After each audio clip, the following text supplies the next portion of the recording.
Muito bem, boa noite, gente. Sejam todos muito bem-vindos, sejam todas muito bem-vindas para a aula 24 do Biblifique. Para quem perdeu a memória, não sabe o que está fazendo aqui, caiu de paraquedas, simplesmente apareceu aqui e não está sabendo o que está acontecendo. O meu nome é Alexandre Klassen, a pessoa que está aqui ao meu lado é o Norberto Klassen, e hoje o tema da aula é dízimo. Continuaremos a falar sobre dízimo, aquilo que começamos na semana passada. Continuaremos hoje, mas antes de eu continuar, eu queria realmente investir um pouquinho de tempo recapitulando aquilo que nós falamos na semana passada. Não sei se todo mundo assistiu a aula, se todo mundo teve tempo. Se você não teve tempo, preste atenção naquilo que eu vou falar agora, nos próximos 5 ou 10 minutos, e depois, quando você sair daqui, você volta para a aula 23 e assiste aquilo que a gente conversou na semana passada, ok? Antes que você se escandalize e queira sair dessa aula com raiva de mim, não se escandalize. Assista primeiro a aula de semana passada e você vai entender onde eu quero chegar e em que ponto eu quero chegar. Muito bem. Na semana passada, a gente fez um panorama geral sobre o dízimo no Antigo Testamento, sobre o ato do dízimo no Antigo Testamento. Dízimo, no hebraico, significa machar, que significa de fato 10%, uma parte de 10. Quando a gente vê o dízimo no Antigo Testamento, a gente percebe que ele foi realmente decretado, ele foi realmente obrigatório, ele se tornou mandatório na lei de Moisés, e ele não se baseava apenas em 10% da renda das pessoas que estavam ali. Na verdade, existiam 3 dízimos diferentes uns dos outros. Um deles aparece em Levítico 27, o outro aparece e os outros dois, na verdade, aparecem em Deuteronômio 14. O primeiro dízimo, que é aquele dízimo que nós chamamos de primário ou primeiro dízimo, era dedicado aos levitas, aos sacerdotes. E estes levitas, por sua vez, precisavam então pagar o dízimo daquilo que eles recebiam para os sumos sacerdotes, que eram da família de Arão, que eram aqueles que realmente prestavam o culto dentro da tenda da consagração, dentro do tabernáculo. Esse é o primeiro dízimo, é aquele dízimo que a gente chama de dízimo primário, dízimo primeiro. Só que existiam mais dois, não três, dois dízimos além desses. O dízimo primário aqui, nós estamos falando de 10% ao ano. O segundo dízimo, nós estamos falando do dízimo que é simplesmente dedicado às festas. Então, o que acontecia? As pessoas dizimavam, aqueles sacerdotes, aqueles levitas recebiam o dízimo na tenda da congregação, eles guardavam aquele dízimo, e no momento que existiam as festas judaicas, as festas obrigatórias judaicas, como Páscoa, Pentecostes, festa dos tabernáculos, etc., este dízimo era usado, então, para promover os banquetes necessários para o povo poder adorar a Deus naquelas festas e poder, então, deixa eu só fazer uma coisa aqui, rapidinho. Muito bem. Estou desativando o seu som, tá, Norberto? Tava aberto aqui. Era capaz de eu estar falando e você aparecendo no vídeo. Fique tranquilo, sem problema nenhum.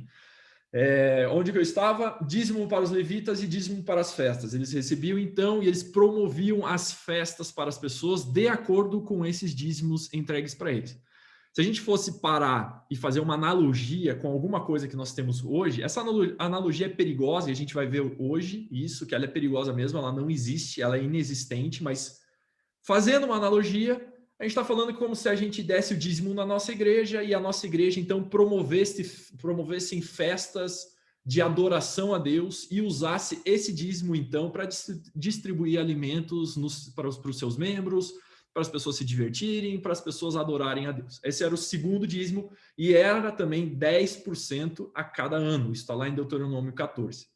Deuteronômio 14, então, cita também o terceiro dízimo, que as pessoas normalmente não percebem, que era um dízimo dedicado especificamente para os necessitados, para os refugiados e para os estrangeiros, para os órfãos e para as viúvas. Eram basicamente um dízimo de caridade, um dízimo que ajudava os necessitados. Quem eram os necessitados? Os estrangeiros, que a gente pode substituir como refugiados, os órfãos que precisavam de ajuda e as viúvas que precisavam de ajuda. Esse dízimo, por sua vez, ele não era de ano em ano, ele acontecia de 3 em 3 anos, também 10%, certo? Se a gente fizer um cálculo aqui de quanto que de fato um judeu ou um povo de Israel, um cidadão do povo de Israel, pagava de dízimo no templo ou na tenda da consagração, na tenda da congregação, por ano, a gente pode falar de 23,3%. Por quê? 10% do dízimo primário, 10% do dízimo festivo e mais 3,3% do dízimo para os necessitados, que é 10% dividido em 3 anos. Então, 3,3%. Então, o povo de Israel, ele não pagava apenas 10% de dízimo, ele pagava 23,3% de dízimo por ano. A gente não está considerando aqui primícias, a gente não está considerando aqui holocaustos, sacrifícios, etc. Se fosse para fazer aqui um apanhado de tudo aquilo que o povo de Israel dava no tabernáculo em favor, em adoração a Deus, passava aí facilmente de 25%, ok? O povo de Israel tinha essa cultura, mas na lei de Moisés ele era mandatório, ele era um decreto, tinha que fazer. Está na moda do decreto, a gente está sabendo o que é um decreto, muito bem, e era então decretado que o povo de Israel tinha que pagar os dízimos. Só que os dízimos eles não aparecem pela primeira vez na lei de Moisés, eles aparecem antes disso. Aliás, existiam outros povos que tinham como costume dar dízimos para alguma autoridade, dar dízimos para alguma autoridade religiosa, para algum sacerdote, mesmo que não fosse do Deus Altíssimo, do Deus de Israel, para os seus deuses. Os egípcios têm-se na história relatos que os egípcios já praticavam o dízimo e os macedônios também praticavam o dízimo. E o pai da nação de Israel também praticou o dízimo, especificamente lá em Gênesis 14, quando nós vemos ele dando o dízimo dos despojos da guerra para um cara chamado Melquisedeque.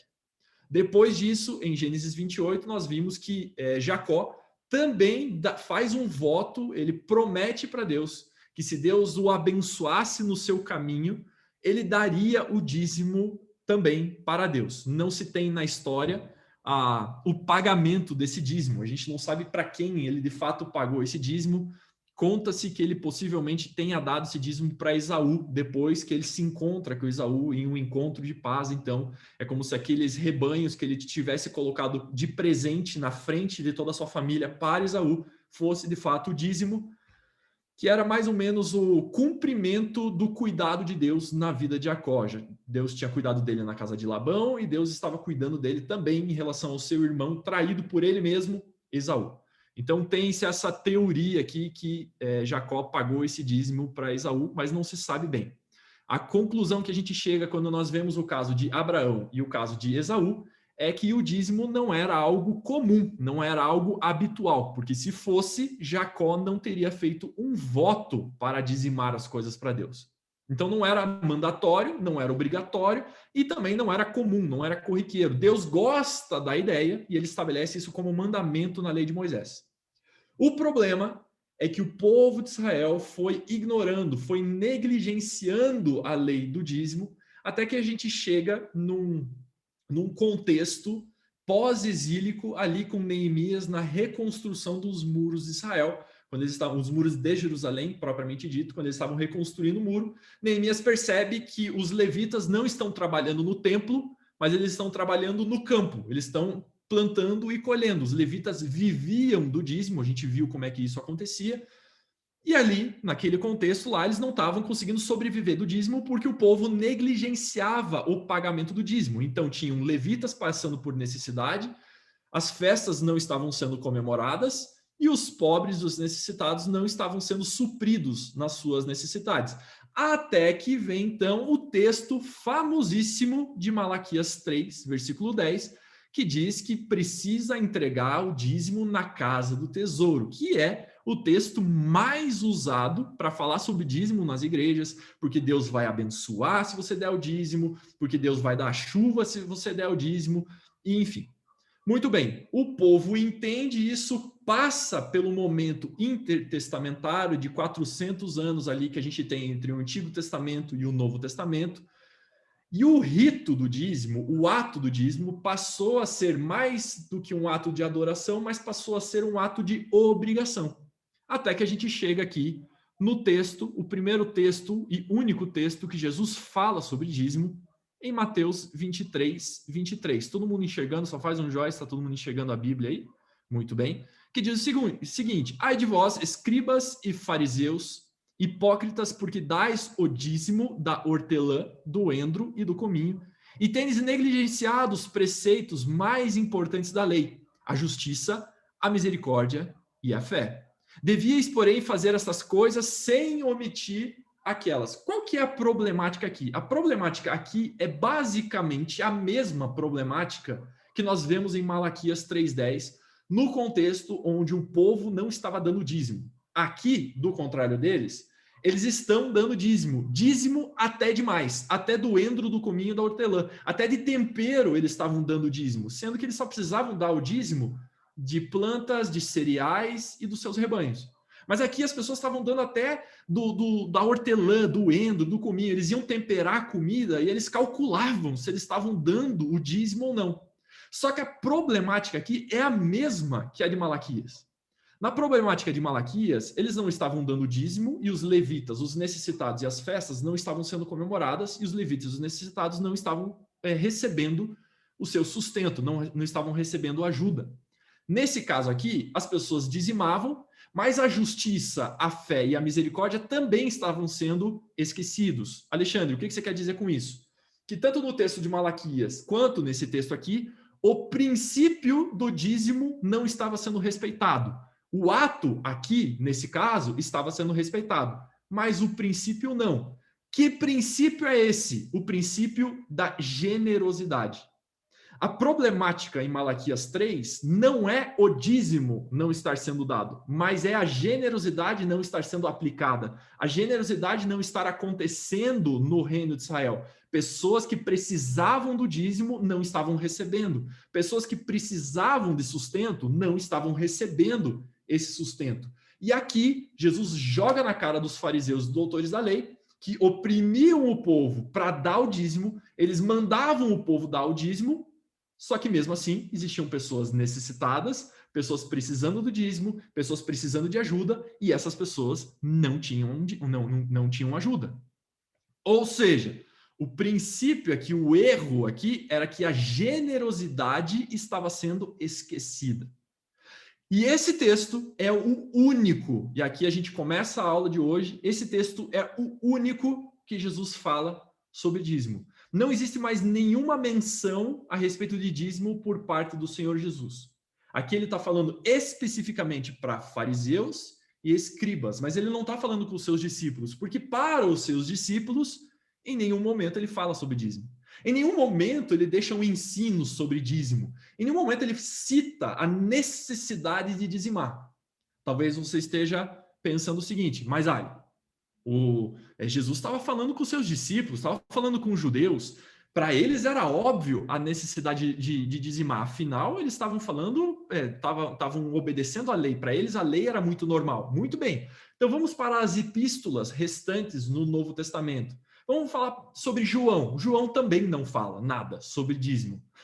Mas João também escreveu para os judeus, para os judeus o dízimo era óbvio. Então, vamos falar de Pedro, então. Mas Pedro também falou com os judeus. Para os judeus, o dízimo era óbvio. Tá bom, então vamos falar sobre Tiago. Mas Tiago também falou para judeus. O dízimo para os judeus era óbvio. Então vamos falar de Paulo, que escreveu para os gentios, que escreveu para mim e para você. E Paulo também não fala nada sobre dízimo. Em nenhum momento, em nenhuma epístola, em nenhuma carta que ele escreve, ele sugere, ou ele exige, ou ele manda, ou ele obriga o pagamento do dízimo. Em nenhum momento o dízimo ele é citado, a não ser nesse texto de Mateus 23, no Novo Testamento. Em Hebreus, quando o escritor aos Hebreus cita que Abraão deu o dízimo para Melquisedeque, e o assunto ali nem é o dízimo, ele só está relatando um fato. Em todas as outras epístolas, em todos os outros textos, em absolutamente todos os livros do Novo Testamento, em nenhuma vez o dízimo aparece para falar com a gente, o dízimo aparece como um ensino, ou como uma sugestão, ou como algo que nós, como gentios, como cristãos, precisamos dar. O dízimo simplesmente inexiste no Novo Testamento. E isso não é novidade para mim e para você. Só que o que então existe no Novo Testamento? O que eu tenho que fazer? Eu tenho que dar o dízimo ou eu não tenho que dar o dízimo? Qual que é a real do dízimo? No Novo Testamento, e anote isso, no Novo Testamento some-se a lei do dízimo e entra uma nova lei.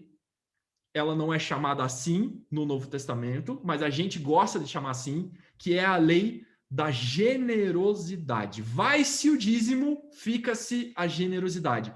Vai-se o dízimo, fica-se o princípio. Vai-se a lei, vai-se a regra e fica o princípio. Vai-se o dízimo e ficam basicamente os 3 princípios nos quais o dízimo está sustentado: generosidade, constância e proporcionalidade. Anote isso. No Novo Testamento, some o dízimo. Não existe dízimo no Novo Testamento, mas ficam os 3 princípios principais nos quais o dízimo está fundamentado: generosidade, constância e proporcionalidade. O dízimo no Antigo Testamento era usado para pagamento do serviço do levita, para sustento do levita, para as festas e para os necessitados. No Novo Testamento, a generosidade agora, não é mais dízimo, mas a generosidade agora entra para sustento das missões da igreja, para o sustento das pessoas que trabalham na igreja, das pessoas que trabalham com o ensino da palavra na igreja e também para os necessitados. Alexandre, onde que está tudo isso no Novo Testamento? Vamos ver juntos agora, fazendo uma jornada por alguns textos. Cara, eu tenho certeza que vai ser muito divertido, porque quando eu estava montando a aula, eu me diverti montando essa aula, sério mesmo. 1 Coríntios 16, 1. Se todo mundo estiver enxergando, que volta e meia a Bíblia está travando aqui, então, mas hoje é muito necessário que todo mundo acompanhe os textos. 1 Coríntios 16, 1 diz o seguinte: quanto à coleta para os santos, fazei vós também, como ordenei às igrejas da Galácia. Ponto aqui, deixa eu contextualizar o que está acontecendo. Em todos os lugares por onde Paulo passava, ele fazia coleta para os necessitados da Judéia. Por todos os lugares na Ásia Menor, por onde Paulo passou, ele fazia coletas dos cristãos, doações dos cristãos, da generosidade dos cristãos, para entregar para os necessitados que estavam na região da Judéia, especialmente os cristãos, os irmãos que estavam em Jerusalém. Alexandre, por que isso acontece? Vão lá comigo para Atos 11.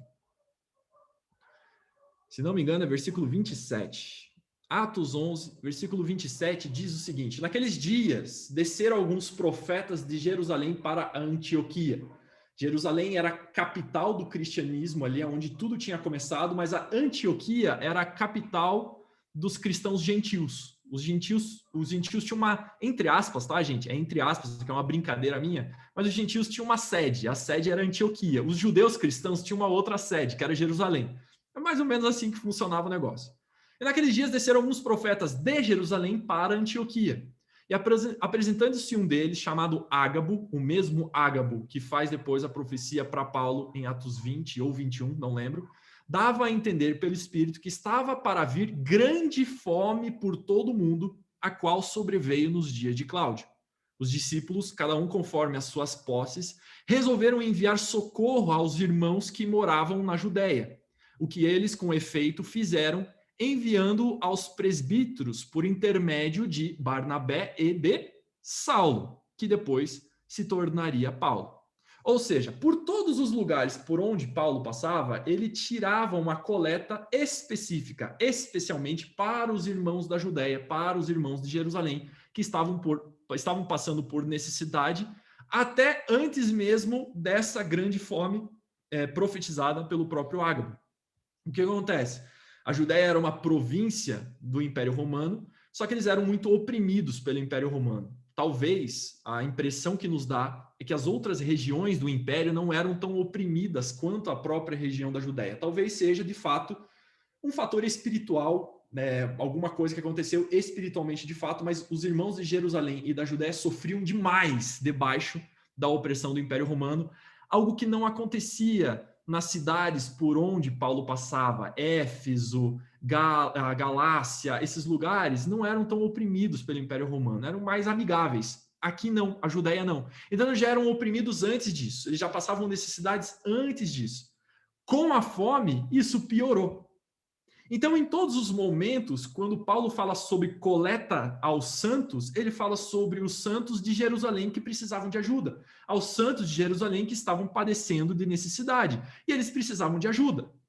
Quando a gente volta aqui para 1 Coríntios 16:1, ele está falando sobre isso.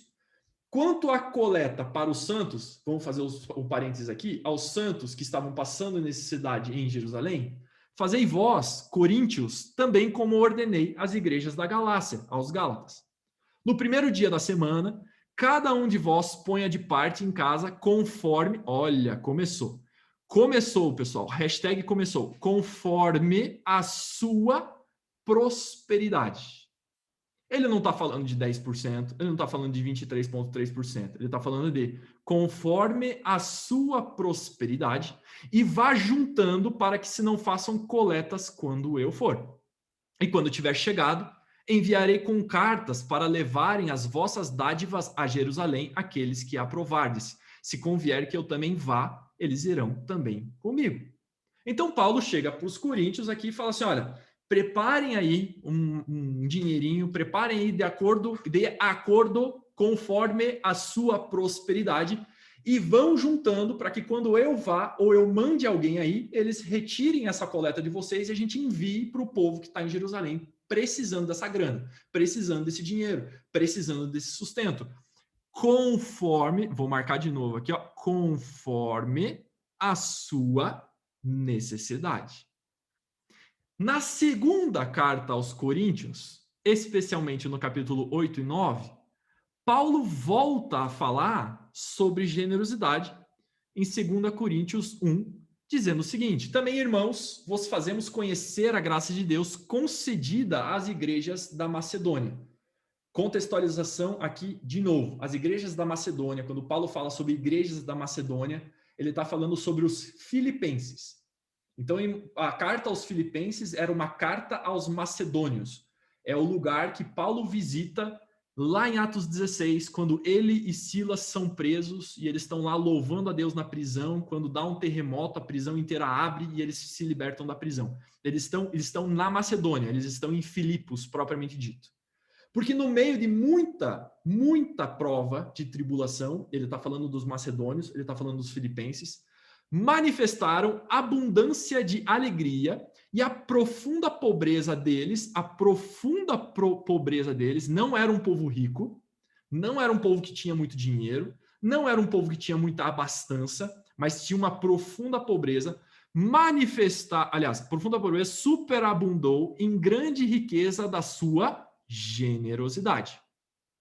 Porque eles, os filipenses, testemunho eu, na medida das suas posses e mesmo acima delas, se mostraram voluntários, não obrigados. Eles se mostraram voluntários na medida das suas posses, pedindo-nos com muitos rogos a graça de participarem da assistência aos santos. Olha que incrível! O povo de Filipos era tão generoso que mesmo eles não tendo muitos recursos, eles eram voluntários e eles contribuíam com os santos que estavam em Jerusalém, segundo a medida das suas posses, pedindo para participar dessa graça. A generosidade para eles era uma necessidade, eles queriam ser generosos. E não somente fizeram como nós esperávamos, versículo 5 ali, mas também deram-se a si mesmos, primeiro ao Senhor, depois a nós, pela vontade de Deus, o que nos levou a recomendar a Tito que, como começou, assim também complete essa graça entre vós. Versículo 7, como, porém, em tudo manifestais superabundância, aqui ele já está falando com os coríntios, como em tudo vocês manifestam superabundância, tanto na fé, e na palavra como no saber, em todo cuidado, em nosso amor para convosco, assim também abundeis nesta graça. Que graça? Na generosidade. Paulo está falando, olha, vocês superabundam na palavra, vocês superabundam nos dons, vocês entendem as coisas que estão acontecendo, agora também tenham abundância nessa graça, na generosidade. Versículo 8, não vos falo, presta atenção nisso aqui, ó, não vos falo de forma ou na forma de mandamento, de obrigação. Ele está usando o exemplo dos filipenses, que eles voluntariamente foram generosos. Não vos falo na forma de mandamento, mas para provar pela diligência de outros a sinceridade do vosso amor. Generosidade é um ato de amor. Pois conheceis a graça do nosso Senhor Jesus Cristo, que sendo rico, se fez pobre por amor de vós, para que pela sua pobreza vos tornasseis ricos. Ele não está falando aqui, preste atenção nisso, não entenda errado, ele não está falando de que Jesus se fez pobre para que nós fôssemos ricos financeiramente. Apesar de Deus poder nos ajudar a prosperar financeiramente, esse ricos aqui é espiritualmente, ok? E nisto dou a minha opinião, pois a vós outros, que desde o ano passado principiastes, não só a prática, mas também o querer, convém isso. Completai agora a obra começada, para que assim como revelastes prontidão no querer, assim a leveis a termo, segundo as vossas posses. De acordo com as vossas posses. Sejam generosos proporcionalmente às vossas posses, de acordo com a prosperidade de vocês. Porque se há boa vontade, ele não está falando de obrigação, se há boa vontade, será aceita conforme o que o homem tem e não segundo o que ele não tem. Será aceito conforme o que o homem tem, não segundo o que ele não tem.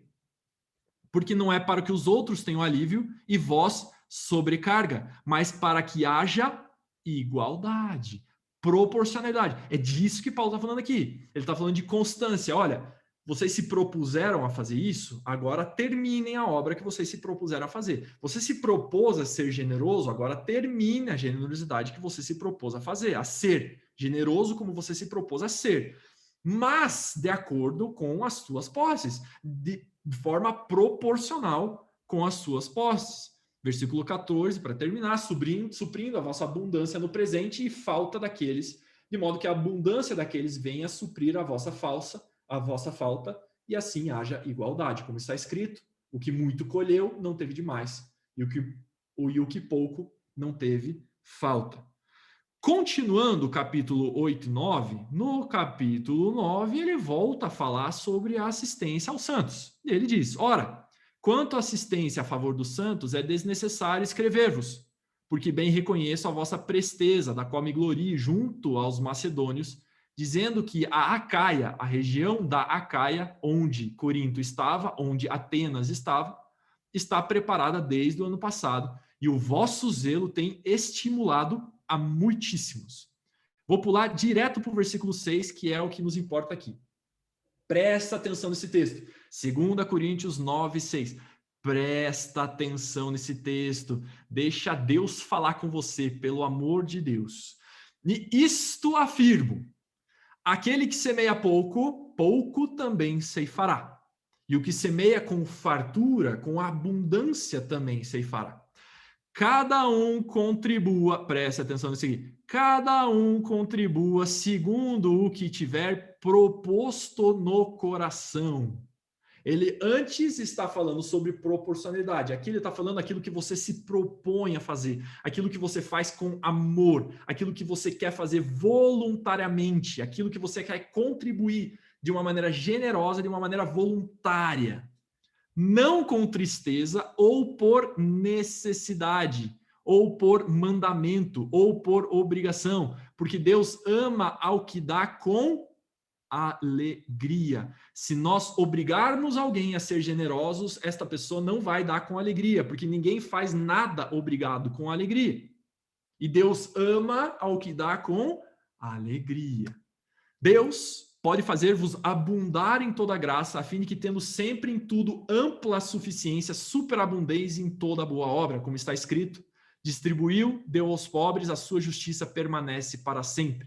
Versículo 10, ora, aquele que dá semente ao que semeia e pão para o alimento também suprirá e aumentará a vossa sementeira e multiplicará os frutos da vossa justiça, enriquecendo-vos em tudo para toda generosidade, para toda generosidade. Deus, ele pode nos superabundar financeiramente? Ele pode nos ajudar a prosperar financeiramente? Pode. Para quê? Essa é a pergunta que nós precisamos fazer. Para quê? Para toda generosidade que com ela, por nosso intermédio, sejam tributadas graças a Deus. É um ciclozinho aqui. Deus nos prospera para nós sermos generosos e pela nossa generosidade, pelo nosso intermédio, as pessoas dão graças a Deus e pelas pessoas darem graças a Deus, Deus nos prospera e a gente é generoso e pessoas dão graças a Deus e as pessoas dão graças a Deus, nós prosperamos e assim vai. Muito bem, porque o serviço dessa assistência não só supre a necessidade dos santos, mas também redunda em muitas graças a Deus. Paulo aqui está falando sobre generosidade voluntária, dada com alegria, com proporcionalidade às suas posses. Agora me fala, onde aparece dízimo aqui? Em nenhum lugar. Paulo não fala sobre dízimo aqui. Paulo fala sobre generosidade voluntária e proporcional.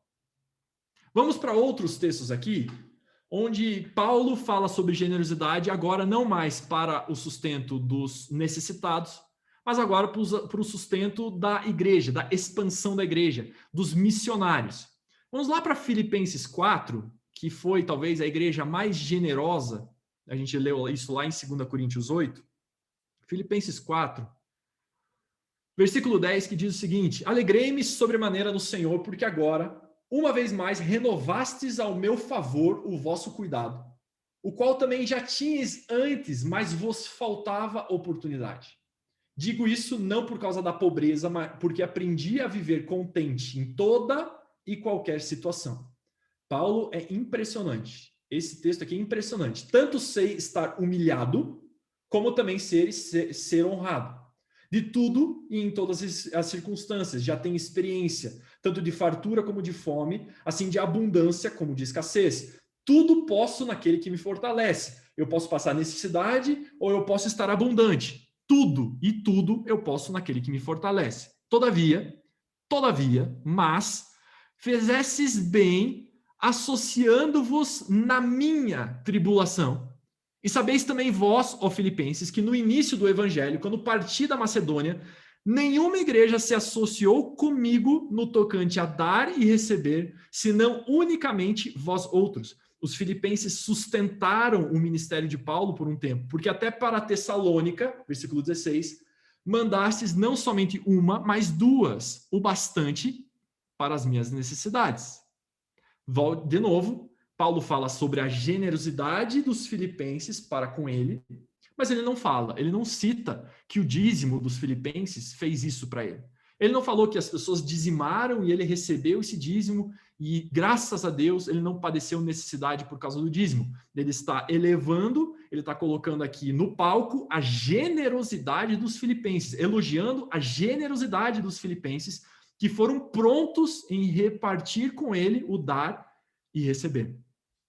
Quando a gente vai lá para 1 Coríntios, de novo 1 Coríntios, mas agora não 2 Coríntios 9, mas 1 Coríntios 9, no versículo 11, a gente vê como que era a cabeça de Paulo em relação ao sustento do missionário, em relação àquilo que ele faz. Ele diz: se nós vos semeamos as coisas espirituais, será muito recolhermos de vós bens materiais? E só um parênteses aqui, eu estou falando de dízimo, ok? Eu não estou falando sobre salário pastoral, esse tipo de coisa. Não é isso, não é disso que eu quero falar. Eu quero falar de dízimo. Eu quero mostrar para vocês que Paulo em nenhum momento fala sobre dízimo. Versículo 12. Se outros participam desse direito sobre vós, não o temos nós em maior medida? Entretanto, não usamos desse direito, antes suportamos tudo para não criarmos qualquer obstáculo ao evangelho de Cristo. O que aconteceu? Ele chegou em Corinto e na cabeça de Paulo, os coríntios, eles, por natureza da generosidade, sustentariam o ministério de Paulo. Só que quando ele chegou lá, ele viu o perfil da igreja de Corinto e ele fala assim, olha, se eu tirar o dinheiro deles, se esses caras me derem dinheiro, vai dar chabu, não vai dar boa. Então, eu vou fazer o seguinte, fica com o dinheiro, eu não quero o dinheiro de vocês, eu vou trabalhar. Eu vou ficar aqui construindo tendas, eu vou trabalhar, eu não quero o dinheiro de vocês. Versículo 14, assim ordenou também o Senhor aos que pregam o evangelho, isso aqui é importante, aos que pregam o evangelho, que vivam do evangelho. Eu, porém, não me tenho servido de nenhuma dessas coisas e não escrevo isto para que assim se faça comigo, porque melhor me fora morrer antes que alguém me anule esta glória. Ou seja, Paulo está aqui estabelecendo um princípio de que a igreja precisa ser generosa para com aqueles que estão concentrados e dedicados ao evangelho, à pregação da palavra, à missão, à expansão da igreja, à expansão da palavra de Deus e à expansão do reino de Deus. Quando a gente vai lá para 1 Timóteo, estou falando que eu falei para vocês que a gente faria uma viagem pelo Novo Testamento, 1 Timóteo 5,17. Paulo diz, devem ser considerados merecedores de dobrados honorários. A palavra aqui pode ser substituída por salários. Dobrados salários. Os presbíteros que presidem bem, com especialidade os que se afadigam na palavra e no ensino. Pois a Escritura declara, não amordaces o boi, não amarre a boca do boi quando pisa o trigo. Porque se você amarrasse a boca do boi enquanto ele pisava o trigo, o boi não poderia comer do trigo que ficaria no chão. E as escrituras dizem, isso está lá em Êxodo, isso é uma lei de Moisés, diz, olha, não faça isso, não amarre, deixa o boi comer. E ainda o trabalhador é digno do seu salário. De novo, Paulo falando sobre a necessidade da igreja de sustentar ou pelo menos honrar as pessoas que estão presidindo a igreja, expandindo o reino de Deus, expandindo a palavra de Deus, expandindo a igreja, fazendo missões, missionários, etc. Só um parênteses aqui, só para a gente entender o drama que isso aqui é no Brasil. A gente começou na aula passada falando como isso aqui, esse assunto é tabu no Brasil. No Brasil, a média de investimento em missões por cristão é de R$ 1,70 por ano. O cristão brasileiro investe em missões por ano, em média, R$ 1,70 por ano. Não é por mês, não é por dia, é por ano. Para vocês terem a ideia do drama que nós temos com a palavrinha generosidade no Brasil. Tem missionário aí passando fome e a igreja brasileira não ajuda esses missionários. Quando a gente lê, por exemplo, sobre riquezas, sobre ricos, etc., a gente vai lá para 1 Timóteo, umas páginas para frente, em 1 Timóteo 6, versículo 17, diz o seguinte, exorta os ricos do presente século que não sejam orgulhosos, nem depositem a sua esperança na instabilidade da riqueza, mas em Deus, que tudo nos proporciona ricamente para o nosso aprazimento. Que pratiquem o bem, sejam ricos de boas obras, generosos em dar e prontos a repartir, que acumulem para si mesmos tesouros, sólido fundamento para o futuro, a fim de se apoderarem da verdadeira vida, que é a vida eterna. Esses versículos aqui que nós lemos são os versículos no Novo Testamento que falam sobre generosidade, que falam sobre a necessidade de sermos generosos, a necessidade de não termos tanto pudor em ajudar financeiramente os necessitados e a igreja. Em ajudarmos, de fato, com proporcionalidade, de uma maneira voluntária e de uma maneira constante, a igreja do Senhor Jesus Cristo e também os necessitados, os pobres e necessitados. Quando a gente vê, por exemplo, a gente vai avançando ao longo da história da igreja, quando a gente avança nisso, e a gente começa a perceber os pais da igreja, a gente percebe que a generosidade se manteve como um ato de adoração. Por exemplo, eu estou com 3 exemplos propriamente ditos aqui. Justino Mártir, um dos pais da igreja, um dos patriarcas da igreja nos primeiros séculos, observa em cada domingo, ou que cada domingo, aqueles que prosperaram e têm essa vontade. Isso é uma frase de Justino Mártir. Aqueles que prosperaram e têm essa vontade contribuem, cada um na quantidade que quiser.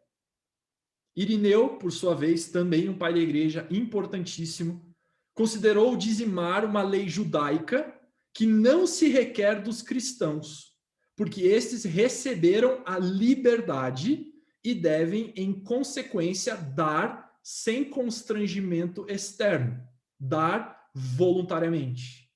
Orígenes considerava que o dízimo era algo que deveria ser ultrapassado de longe pelos cristãos nas suas contribuições. O que Orígenes quer dizer é que a lei da generosidade, aquilo que nós aqui estamos chamando de lei da generosidade, que é voluntária, que é proporcional, que é constante, ela ultrapassa em justiça o dízimo. É muito mais profundo a generosidade do que simplesmente o dízimo. O dízimo é apenas um ato, a generosidade é um princípio. O dízimo é um ato baseado no princípio da generosidade. O dízimo não é um princípio. O dízimo é só um ato. Se a gente for aqui concluir aquilo que nós estamos falando que o dízimo é ultrapassado e que existe algo muito melhor, que existe, entre aspas, algo muito mais moderno do que o dízimo. Por exemplo, eu estou dando aula aqui num MacBook da Apple, que é moderníssimo, lindo e maravilhoso, que trabalha feito um cavalo para comprar. Está aqui, comprado, meu Deus do céu. É o preço de um rim. Vendi um rim aqui e comprei um MacBook para mim, para eu conseguir trabalhar. Existe um MacBook para eu trabalhar. Se eu ficar falando de dízimo, eu estou querendo dizer que eu quero trabalhar com uma máquina de escrever, que é totalmente ultrapassada, que ninguém usa mais e todo mundo tem acesso ao MacBook ou a qualquer outro notebook qualquer moderníssimo com acesso à internet e um monte de coisa. O princípio da máquina de escrever se mantém no computador. As teclas aqui do computador são iguais às teclas da máquina de escrever. Vocês concordam comigo? O princípio da máquina de escrever, ele se mantém. Mas existe algo muito mais moderno. O princípio do dízimo se mantém, mas o dízimo é ultrapassado. O princípio da generosidade, da proporcionalidade, o princípio do voluntário.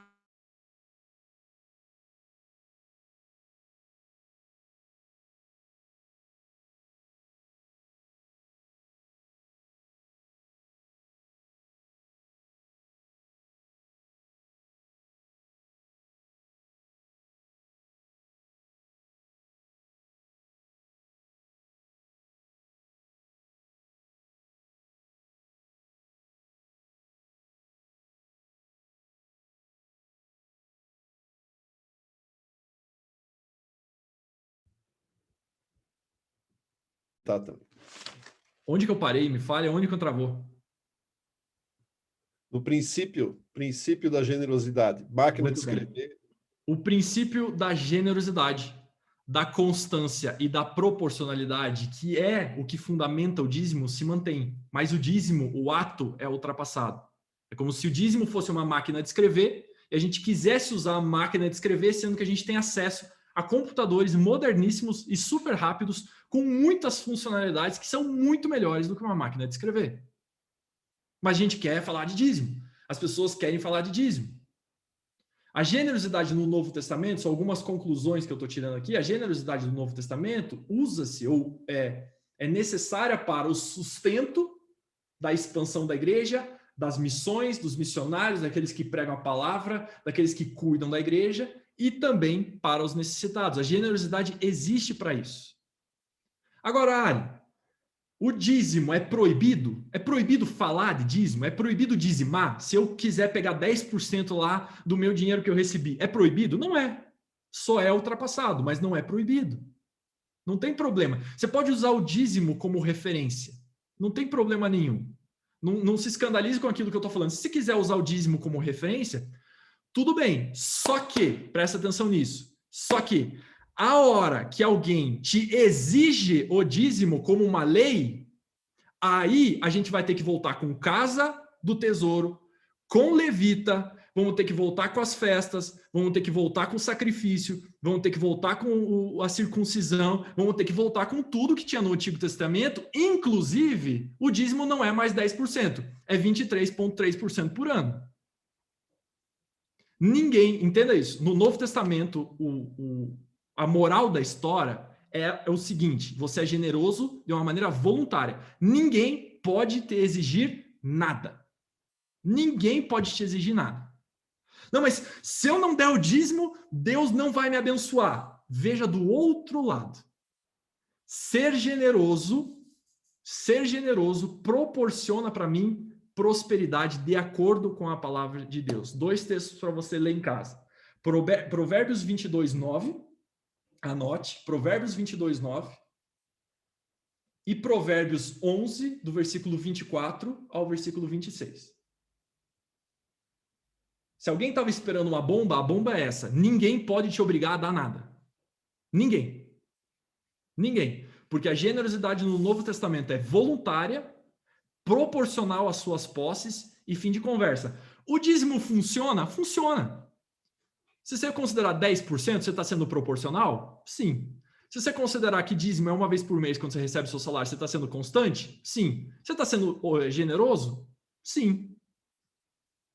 Então, tudo bem. Você quer falar de dízimo? Então fala de dízimo. Mas não obriga ninguém a dizimar.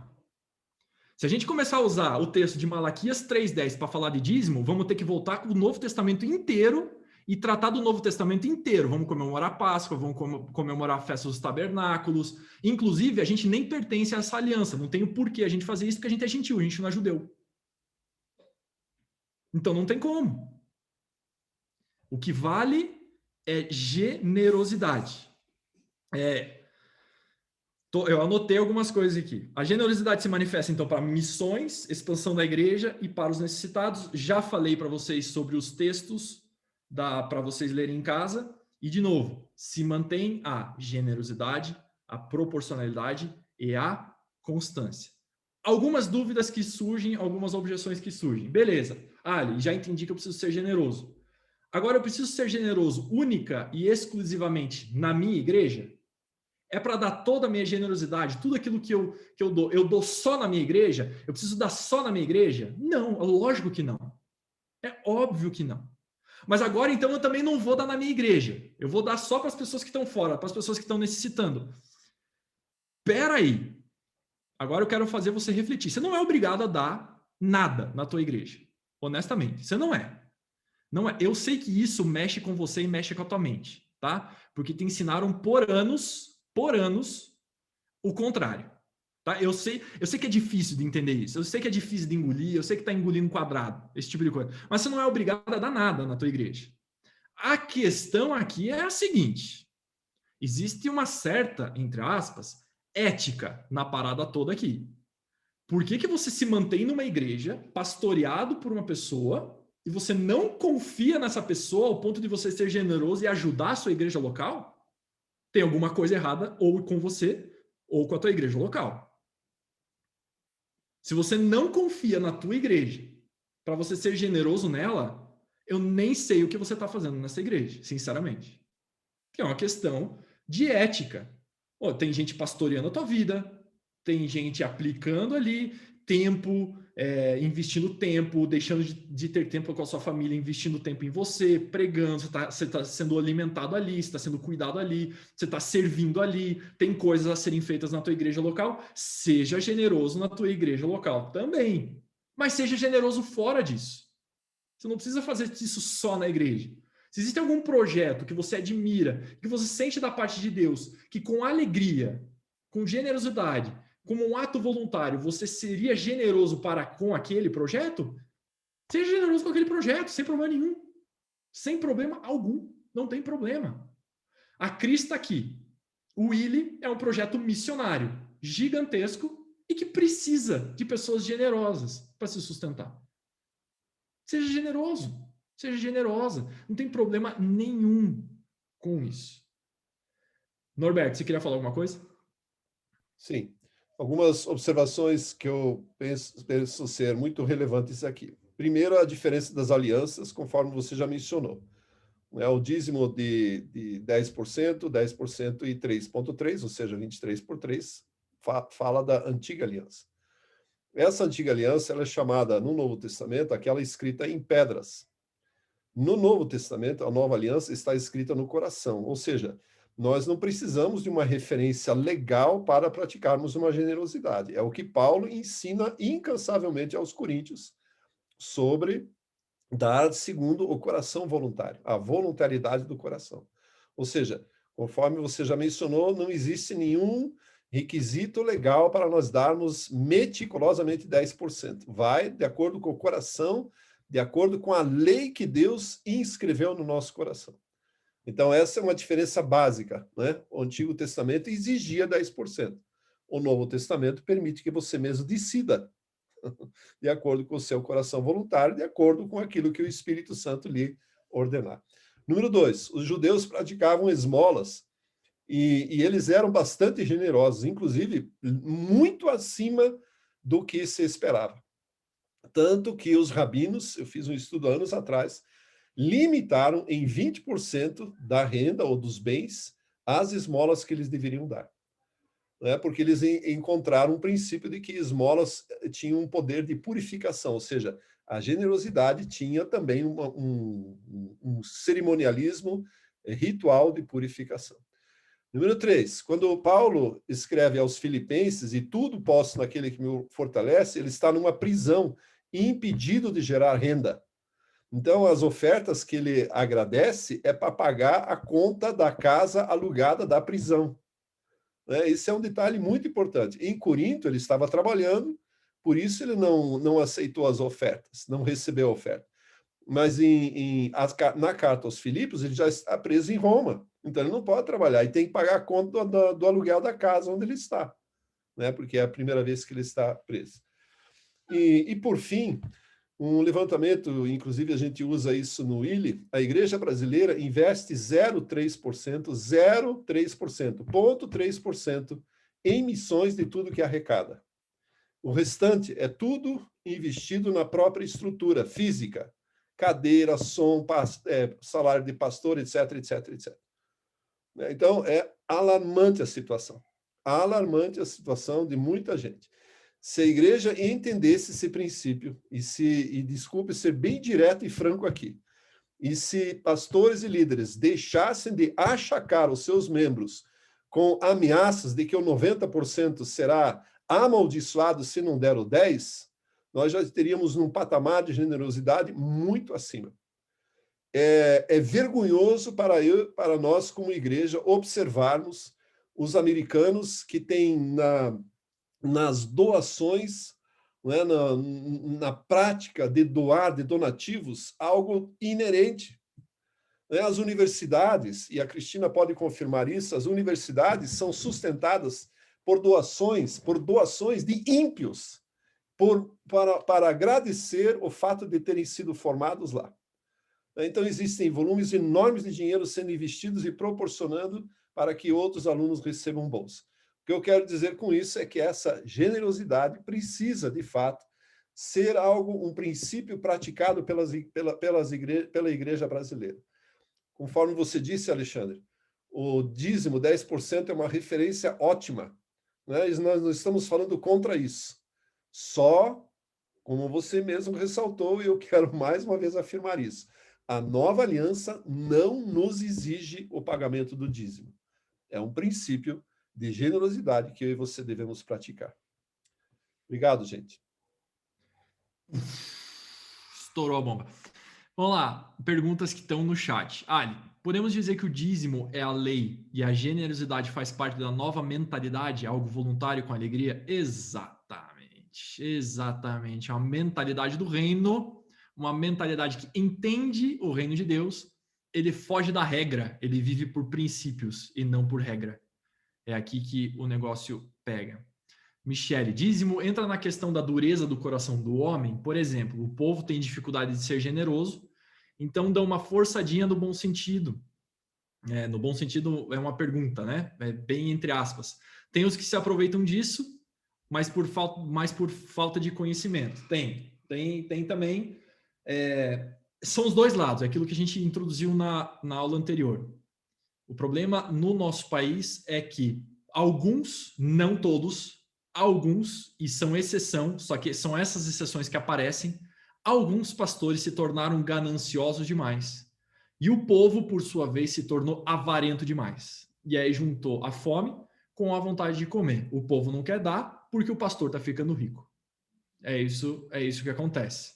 E aí, de maneira geral, o pastor, para ele não passar fome, porque a igreja é avarenta, ele tem que dar uma forçadinha de barra. Tem o pastor que dá uma forçadinha de barra porque quer forçar a barra mesmo, e tem o pastor que tem que dar uma forçadinha de barra, senão ele não coloca o feijão e arroz no outro dia em casa, em cima da mesa, e tem lá 3 filhos para criar. E a igreja não consegue perceber isso. Acho que nem os pastores, a maioria sabem disso, ou sabem e não soltam esse púlpito por medo de as contribuições diminuírem. Tem a boa intenção nisso e tem a má intenção nisso.